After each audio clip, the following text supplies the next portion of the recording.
વર્ષ 2022માં વરાછા પોલીસ સ્ટેશનમાં નોંધાયેલા ગેંગ રેપના ગુનામાં 2 વર્ષથી ભાગતા ફરતા આરોપીને અમદાવાદના ચાંગોદ્રા વિસ્તારમાંથી સુરત પોલીસે ઝડપી પાડી જેલના સળિયા ગણતો કરી દીધો છે.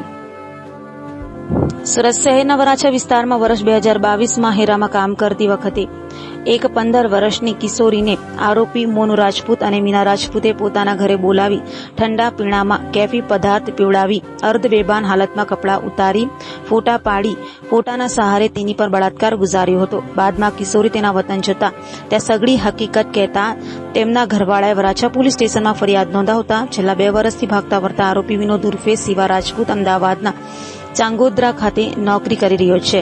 તે માહિતીના આધારે સુરત પોલીસે ચાંગોદ્રા જઈ તેને પકડી પાડી તેના હવાલે કર્યો છે.